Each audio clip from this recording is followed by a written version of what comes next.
Welcome to मेरी channel SPDM online study. Bihar police नई भर्ती 2022 के लिए जो है आप लोगों के लिए यह न्यू प्रैक्टिस सेट 4 है। इसके पहले हम 3 प्रैक्टिस सेट करा चुके हैं, जिसका लिंक जो है इस वीडियो के डिस्क्रिप्शन में मिल जाएगा। जाकर उस वीडियो को भी आप लोग देख लीजिएगा। और आप लोग को हम बता देना चाहते हैं कि जितना भी प्रैक्टिस सेट आप लोग को हम करा देंगे, यदि उतने प्रैक्टिस सेट को आप अच्छी तरह से कर लेंगे तो आप एग्जाम को आसानी से क्रैक कर सकते हैं, क्योंकि यही प्रश्न जो आप लोग के पेपर में जो है बार बार रिपीट होते हैं और इससे बाहर जो आप लोग को कुछ भी देखने को नहीं मिलेगा। और डेली लाइव क्लास जो है 7 बजे इवनिंग में जो है आप लोग को देखने को मिल जाता है।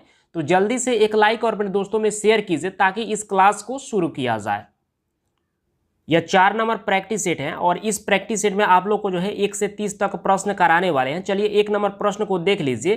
पहला प्रश्न पूछा गया है कि सौर ऊर्जा जो है निम्नलिखित में से जो है किससे प्राप्त होती है। जल्दी से कमेंट करके बताएं कि इसका सही उत्तर क्या होगा। बहुत सिंपल प्रश्न है। चलिए यहाँ पर मैक्सिमम कैंडिडेट्स इसका सही जवाब दे पा रहे हैं। चलिए हम बता देते हैं इसका सही उत्तर जो है ऑप्शन सी हो जाएगा सूर्य से। चलिए नेक्स्ट प्रश्न यहाँ पर देख लीजिए। यहाँ पर 2 नंबर प्रश्न पूछा जा रहा है कि ठोस कपूर से जो है कपूर वाष्प बनाने की प्रक्रिया को जो है क्या कहते हैं। जल्दी से कमेंट करके बताएं कि इसका सही उत्तर क्या होगा। 2 बार कांस्टेबल में, 1 बार फायरमैन में और 1 बार लेडीज कांस्टेबल में यह प्रश्न पूछा जा चुका है। चलिए यहाँ पर कुछ कैंडिडेट्स इसका सही जवाब दे रहे हैं, कुछ गलत भी दे रहे हैं। चलिए हम बता देते हैं इसका सही उत्तर जो है ऑप्शन डी हो जाएगा, यानी कि ऊर्ध्वपातन विधि के द्वारा। चलिए नेक्स्ट प्रश्न यहाँ पर देख लीजिए। यहाँ पर 3 नंबर प्रश्न पूछा जा रहा है कि पौधे का पेड़ का खाना जो है तैयार करने की प्रक्रिया जो है क्या कहलाती है। यानी कि पौधे व पेड़ का खाना जो है, यानी कि उसको तैयार करने की प्रक्रिया जो है क्या कहलाती है। जल्दी से कमेंट करके बताइए कि इसका सही उत्तर क्या होगा। चलिए यहाँ पर 1-2 कैंडिडेट्स को छोड़कर सभी कैंडिडेट्स इसका सही जवाब दे पा रहे हैं। चलिए हम बता देते हैं इसका सही उत्तर जो है ऑप्शन डी हो जाएगा, फोटोसिंथेसिस। चलिए नेक्स्ट प्रश्न यहाँ पर देख लीजिए। यहाँ पर 4 नंबर प्रश्न पूछा जा रहा है कि निम्न में से जो है कौन सा धातु जो है अर्धचालक की तरह जो है यानी कि ट्रांजिस्टर में प्रयोग होती है। यानी कि अर्धचालक के रूप में जो है यह ट्रांजिस्टर में प्रयोग होती है। वो कौन सी धातु होती है। जल्दी से कमेंट करके बताएं कि इसका सही उत्तर क्या होगा। चलिए यहाँ पर 4 कैंडिडेट्स इसका सही जवाब दे पा रहे हैं। चलिए हम बता देते हैं इसका सही उत्तर जो है ऑप्शन बी हो जाएगा, जर्मेनियम जो है बिल्कुल सही उत्तर हो जाएगा। चलिए नेक्स्ट प्रश्न यहाँ पर देख लीजिए। यहाँ पर 5 नंबर प्रश्न पूछा जा रहा है कि जैविक सिस्टम में जो है रासायनिक क्रिया की प्रक्रिया को जो है तेज करने के लिए जो है इनमें से कौन सा पदार्थ जो है उत्तरदायी होता है। जल्दी से कमेंट करके बताएं कि इसका सही उत्तर क्या होगा। थोड़ा सा डिफिकल्ट प्रश्न है लेकिन बहुत बेहतर प्रश्न है और सभी कैंडिडेट्स को इसका जवाब जो है जरूर देना चाहिए। चलिए हम बता देते हैं कुछ कैंडिडेट्स इसमें जो है सही जवाब दे रहे हैं लेकिन मैक्सिमम कैंडिडेट्स इसका गलत जवाब दे रहे हैं। चलिए हम बता देते हैं इसका सही उत्तर जो है ऑप्शन सी हो जाएगा, एंजाइम हो जाएगा। चलिए नेक्स्ट प्रश्न देख लेते हैं। और 6 नंबर प्रश्न पूछा जा रहा है कि निम्नलिखित में से जो है किसकी कमी से जो है मनुष्य में जो है मधुमेह रोग होता है। जल्दी से कमेंट करके बताइए कि इसका सही उत्तर क्या होगा। बहुत सिंपल प्रश्न। चलिए यहाँ पर मैक्सिमम कैंडिडेट्स इसका सही जवाब दे पा रहे हैं। चलिए हम बता देते हैं इसका सही उत्तर जो है ऑप्शन डी हो जाएगा, इंसुलिन की कमी से। चलिए नेक्स्ट प्रश्न यहाँ पर देख लीजिए। पर 7 नंबर प्रश्न पूछा जा रहा है कि विटामिन जो खट्टे फलों में पाया जाता है तथा चर्म को स्वस्थ करने में जो है जरूरी होता है वह कौन सा विटामिन होता है। जल्दी से कमेंट करके बताएं कि इसका सही उत्तर क्या होगा। चलिए यहाँ पर मैक्सिमम कैंडिडेट्स इसका भी सही जवाब दे रहे हैं, 2-3 कैंडिडेट्स इसका गलत जवाब दे रहे हैं। चलिए हम बता देते हैं इसका सही उत्तर जो है ऑप्शन सी हो जाएगा, विटामिन सी की कमी से। और जितने भी खट्टे पदार्थ होते हैं उसमें जो है विटामिन सी की जो है प्रचुर मात्रा जो है होती है, तो इसको भी आप लोग को याद रखना है। चलिए नेक्स्ट प्रश्न यहाँ पर देख लीजिए। पर 8 नंबर प्रश्न पूछा जा रहा है कि मनुष्य के शरीर में जो है खून का शुद्धिकरण यानी कि प्यूरिफिकेशन की प्रक्रिया को जो है क्या कहते हैं। जल्दी से कमेंट करके बताएं कि इसका सही उत्तर क्या होगा। 1 बार कांस्टेबल में यह प्रश्न पूछा गया है। चलिए हम बता देते हैं इसका सही उत्तर जो है ऑप्शन ए हो जाएगा, डायलिसिस जो है बोलते हैं। ठीक है, और मैक्सिमम कैंडिडेट्स इसका भी सही जवाब दे पाए हैं। चलिए नेक्स्ट प्रश्न यहाँ पर देख लेते हैं। तो 9 नंबर प्रश्न पूछा जा रहा है कि टरबाइन व डायनेमो से बिजली प्राप्त करने में जो है किस ऊर्जा को जो है विद्युत ऊर्जा में परिवर्तित करते हैं। जल्दी से कमेंट करके बताएं कि इसका सही उत्तर क्या होगा। चलिए यहाँ पर कुछ कैंडिडेट्स इसका सही जवाब दे रहे हैं लेकिन मैक्सिमम कैंडिडेट्स इसका गलत जवाब दे रहे हैं। चलिए हम बता देते हैं इसका सही उत्तर जो है ऑप्शन सी हो जाएगा, यानी कि मैकेनिकल ऊर्जा हो जाएगा। चलिए नेक्स्ट प्रश्न यहाँ पर देख लीजिए। 10 नंबर प्रश्न पूछा जा रहा है कि पढ़ने में काम आने वाले जो हैं ग्लासेस जो हैं या किस प्रकार के लेंस से बनते हैं। जल्दी से कमेंट करके बताएं कि इसका सही उत्तर क्या होगा। चलिए यहाँ पर कुछ कैंडिडेट्स इसका सही जवाब दे पा रहे हैं। चलिए हम बता देते हैं इसका सही उत्तर जो है ऑप्शन डी हो जाएगा, ए एवं बी दोनों। देखिए यहाँ पर अवतल लेंस और उत्तल लेंस दोनों का यूज किया जाता है। ठीक है, यहाँ पर अवतल लेंस को जो है कनकेव लेंस बोलते हैं और उत्तल लेंस को जो है कन्वेक्स लेंस बोलते हैं। यानी कि अवतल लेंस कब यूज किया जाता है, उत्तल लेंस कब यूज किया जाता है। चलिए इसके बारे में थोड़ा सा हम बता देते हैं। मान लीजिए आपको नज़दीक दिखता है, दूर दिखने में थोड़ा सा परेशानी होता है, उस समय जो है अवतल लेंस का जो है प्रयोग किया जाता है, ठीक है। और मान लीजिए आपको नज़दीक नहीं दिखता है, दूरी दिखता है, उस परिस्थिति में जो है आप लोग को जो है उत्तल लेंस का जो है यूज़ करना होता है, ठीक है। तो यहाँ पर जो है सही उत्तर जो है डी पार्ट हो जाएगा। यहाँ पर 11 नंबर प्रश्न पूछा जा रहा है कि निम्न धातुओं में से जो है कौन सामान्य ताप पर जो है द्रव्य हो जाता है। जल्दी से कमेंट करके बताएं कि इसका सही उत्तर क्या होगा। एक बार कांस्टेबल में यह प्रश्न पूछा जा चुका है। चलिए यहाँ पर कुछ कैंडिडेट्स इसका सही जवाब दे पा रहे हैं। चलिए हम बता देते हैं, इसका सही उत्तर जो है ऑप्शन बी हो जाएगा, पारा हो जाएगा। चलिए नेक्स्ट प्रश्न यहाँ पर देख लीजिए। यहाँ पर 12 नंबर प्रश्न पूछा जा रहा है कि निम्न में से जो है सबसे सख्त जो है कौन सा पदार्थ होता है। जल्दी से कमेंट करके बताइए कि इसका सही उत्तर क्या होगा। यानी कि सख्त का मतलब होता है सबसे कठोर पदार्थ। यहाँ पर पूछा गया है कि कठोर क्या होता है। चलिए यहाँ पर मैक्सिमम कैंडिडेट्स आप सभी जवाब दे पा रहे हैं। चलिए हम बता देते हैं, इसका सही उत्तर जो है ऑप्शन ए हो जाएगा, हीरा हो जाएगा। चलिए नेक्स्ट क्वेश्चन को यहाँ पर देख लीजिए। यहाँ पर 13 नंबर प्रश्न पूछा जा रहा है कि निम्न में से जो है किसे जो है शुष्क बर्फ जो है कहा जाता है। जल्दी से कमेंट करो कि इसका सही उत्तर क्या होगा। यह 2 बार जो है कांस्टेबल में, 1 बार ड्राइवर में यह प्रश्न पूछा जा चुका है। चलिए यहाँ पर मैक्सिमम कैंडिडेट्स इसका सही जवाब दे पा रहे हैं। चलिए हम बता देते हैं, इसका सही उत्तर जो है ऑप्शन सी हो जाएगा, ठोस कार्बन डाइऑक्साइड जो है इसका बिल्कुल सही उत्तर हो जाएगा। चलिए नेक्स्ट प्रश्न यहाँ पर देख लीजिए। यहाँ पर 14 नंबर प्रश्न पूछा जा रहा है कि निम्न में से जो है कौन सा पदार्थ जो है साबुन बनाने में जो है प्रयोग किया जाता है। जल्दी से कमेंट करके बताएं कि इसका सही उत्तर क्या होगा। चलिए यहाँ पर जो है 8 कैंडिडेट्स इसका सही जवाब देने लगे। चलिए हम बता देते हैं, इसका सही उत्तर जो है ऑप्शन ए हो जाएगा, वनस्पति तेल हो जाएगा। चलिए नेक्स्ट प्रश्न यहाँ पर देख लीजिए। यहाँ पर 15 नंबर प्रश्न पूछा जा रहा है कि खाना बनाने में जो है प्रयोग की जाने वाली जो है गैस मुख्यतः जो है यह कौन सी होती है। जल्दी से कमेंट कर बताइए। 2 बार कांस्टेबल में यानी कि 2 बार ड्राइवर में और फॉरेस्टर में भी जो है 1 बार प्रश्न पूछा जा चुका है, होमगार्ड में भी जो है 1 बार यह प्रश्न पूछा जा चुका है। चलिए यहाँ पर मैक्सिमम कैंडिडेट्स इसका सही जवाब दे पा रहे हैं, 2-3 कैंडिडेट्स को छोड़कर। चलिए हम बता देते हैं, इसका सही उत्तर जो है ऑप्शन सी हो जाएगा, मीथेन। चलिए नेक्स्ट प्रश्न यहाँ पर देख लीजिए। यहाँ पर 16 नंबर प्रश्न पूछा जा रहा है कि वाहनों से निकलने वाली जो है प्रदूषण गैस जो है मुख्यतः जो है कौन सी होती है। जल्दी से कमेंट करके बताएं कि इसका सही उत्तर क्या होगा। चलिए यहाँ पर जो है कुछ कैंडिडेट सही भी जवाब दे रहे हैं, कुछ गलत भी दे रहे हैं। चलिए हम बता देते हैं, इसका सही उत्तर जो है ऑप्शन बी हो जाएगा, कार्बन मोनोऑक्साइड जो है इसका बिल्कुल सही उत्तर हो जाएगा। मान लीजिए यदि यहाँ पर कार्बन मोनोऑक्साइड नहीं दिया गया रहता तो यहाँ पर कार्बन डाइऑक्साइड जो है सही हो जाता, लेकिन यहाँ पर कार्बन मोनोऑक्साइड दिया गया है तो इसका बिल्कुल सही उत्तर जो है ऑप्शन बी ही होगा, यानी कि कार्बन मोनोऑक्साइड। तो इस बात को भी आप लोग को हमेशा ध्यान में रखना है। चलिए नेक्स्ट प्रश्न यहाँ पर देख लीजिए। पर 17 नंबर प्रश्न पूछा जा रहा है कि डॉक्टरों द्वारा जो है एनेस्थेसिया के रूप में प्रयोग होने वाली जो है हास्य गैस जो है कौन सी होती है। जल्दी से कमेंट करके बताइए कि इसका सही उत्तर क्या होगा।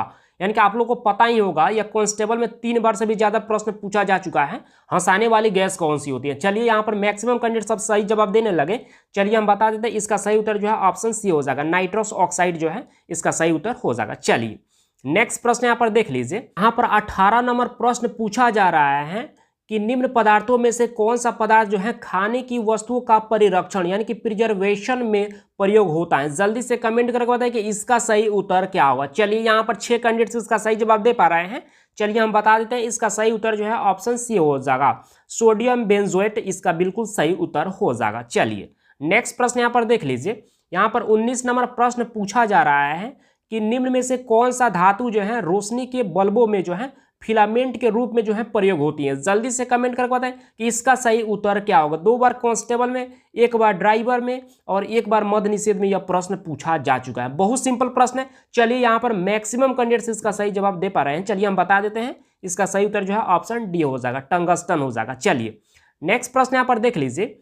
यहाँ पर 20 नंबर प्रश्न पूछा जा रहा है कि रेगुर मिट्टी जो है सबसे ज्यादा जो है या किस राज्य में जो है पाई जाती है। जल्दी से कमेंट करके बताएं कि इसका सही उत्तर क्या होगा। चलिए यहाँ पर भी जो है 7 कैंडिडेट्स इसका सही जवाब दे पा रहे हैं और मैक्सिमम कैंडिडेट्स इसका गलत जवाब दे रहे हैं। चलिए कोई बात नहीं है, आप लोग ट्राई करते रहिए। चलिए हम बता देते हैं, इसका सही उत्तर जो है ऑप्शन ए हो जाएगा, महाराष्ट्र में हो जाएगा। चलिए 21 नंबर प्रश्न पूछा जा रहा है कि कोरबा कोयला क्षेत्र जो है या किस राज्य में जो है अवस्थित है। जल्दी से कमेंट करके बताएं कि इसका सही उत्तर क्या होगा। चलिए यहाँ पर कुछ कैंडिडेट्स इसका सही जवाब दे रहे हैं, कुछ गलत भी दे रहे हैं। चलिए कोई बात नहीं है, चलिए हम बता देते हैं, इसका सही उत्तर जो है ऑप्शन बी हो जाएगा, छत्तीसगढ़ जो है बिल्कुल इसका सही उत्तर हो जाएगा। चलिए नेक्स्ट प्रश्न यहाँ पर देख लीजिए।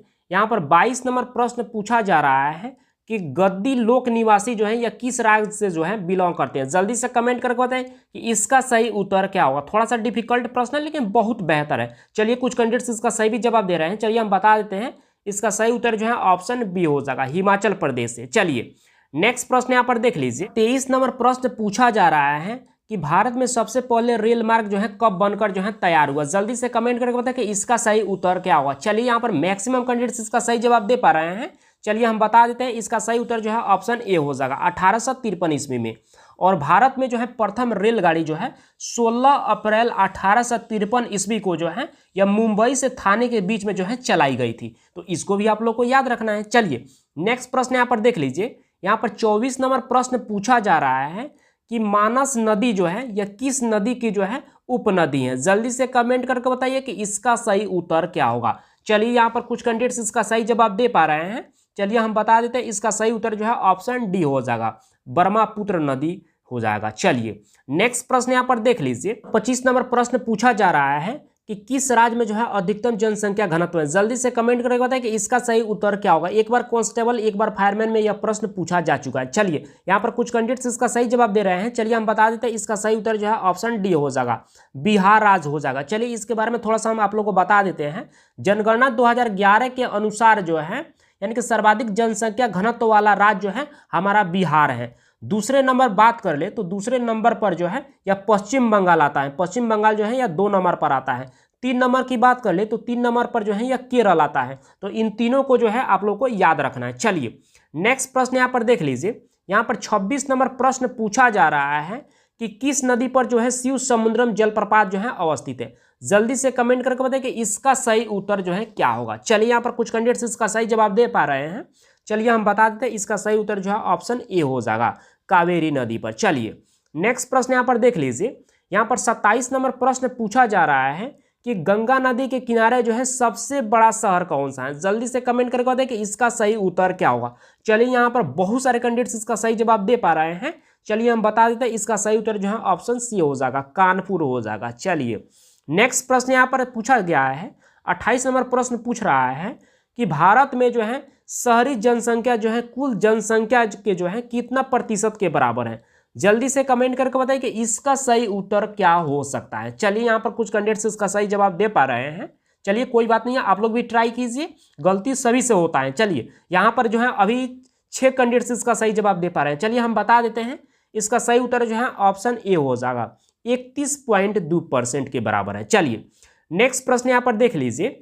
यहाँ पर जो है 29 नंबर प्रश्न पूछा जा रहा है कि सारण सिंचाई नहर जो है या कहाँ से जो है निकलती है। जल्दी से कमेंट करके बताइए कि इसका सही उत्तर जो है क्या हो सकता है। चलिए यहाँ पर कुछ कैंडिडेट्स इसका सही जवाब दे रहे हैं लेकिन मैक्सिमम कैंडिडेट्स इसका गलत जवाब दे पा रहे हैं। कोई बात नहीं है, चलिए हम बता देते हैं, इसका सही उत्तर जो है ऑप्शन डी हो जाएगा, गंडक नदी से। चलिए नेक्स्ट प्रश्न यहाँ पर देख लीजिए। यहाँ पर 30 नंबर प्रश्न पूछा जा रहा है कि मलक्का जल संयोजी में आने जाने की सुविधाएं हैं। जल्दी से कमेंट करके बताइए कि इसका सही उत्तर क्या हो सकता है। चलिए यहाँ पर कुछ कैंडिडेट जो हैं बहुत कम यहाँ पर जवाब दे पा रहे हैं, मैक्सिमम कैंडिडेट्स इसका गलत जवाब दे रहे हैं। चलिए कोई बात नहीं, थोड़ा सा डिफिकल्ट प्रश्न है, इस कारण से जो है ऐसा जो है आप लोग के साथ हो रहा है। कोई बात नहीं है, आप लोग ट्राई करते रहिए। इसका सही उत्तर जो है ऑप्शन ए हो जाएगा, यानी कि हिंद महासागर से जो है चिंद सागर तक। और चलिए इसके बारे में थोड़ा सा हम आप लोग को बता देते हैं। मलक्का जल संधि जो है अंडमान सागर तथा दक्षिण चीन सागर को जो है जोड़ती है। कभी कभी यह प्रश्न पूछ देगा क्योंकि बहुत ज़्यादा यह इंपॉर्टेंट प्रश्न है। और यह जल संधि जो है इंडोनेशिया तथा मलेशिया के मध्य जो है स्थित है। और इस प्रकार से जो है यह जल संधि जो है हिंद महासागर तथा चीन सागर तक जो है पहुँचने की सुविधा जो है प्राप्त होती हैं इसके माध्यम से। तो इसका सही उत्तर जो है ऑप्शन ए हो जाएगा। और इस प्रश्न को जो है आप लोग को हमेशा याद रखना है क्योंकि कभी कभी पूछ देता है कि मलक्का जल संधि जो है किसको जोड़ती है। तो आपको याद रखना है मलक्का जल संधि जो है अंडमान सागर तथा दक्षिण चीन सागर को जोड़ती है। एक बार यह कांस्टेबल में यह प्रश्न पूछा जा चुका है, तो इसको हमेशा आप लोग को याद रखना है। आप लोग जो है अब जल्दी से कमेंट करके बताइए कि आपने 30 प्रश्न में से जो है कितने प्रश्न को सही किए। और आप लोग को बता देना चाहते हैं कि जितना भी प्रैक्टिस सेट आप लोग को करा दे रहे हैं, यदि उतनी प्रैक्टिस सेट को आप अच्छी तरह से कर लेते हैं तो एक भी प्रश्न जो आप लोग के पेपर से जो है छूटने वाला नहीं है। क्योंकि इसके साथ साथ जब ये प्रैक्टिस सेट खत्म हो जाएगा उसके बाद जो है मैथ, इंग्लिश और करेंट अफेयर्स का भी जो है 8-10 क्लास चला देंगे और उतना में जो है आप लोग का जो है एग्जाम जो है आसानी से जो है क्रैक हो जाएगा। इस बात को आप लोग को हमेशा ध्यान में रखना है। और डेली लाइव क्लास जो है 7 बजे इवनिंग में जो है आप लोग को देखने को मिल जाता है, तो आप लोग जो है एक भी क्लास जो है मत छोड़िएगा, ठीक है। और इतना प्रैक्टिस सेट जो भी आप लोग को दे रहे हैं उतना को आप लोग अच्छी तरह से जो है रिवाइज कर लीजिएगा, आप लोग का एग्जाम जो है आसानी से जो है निकल जाएगा, ठीक है। तो इस बात को आप लोग को हमेशा ध्यान में रखना है। ज़्यादा बात करने से कोई फायदा नहीं है। मिलते हैं कल के क्लास में। Thank you.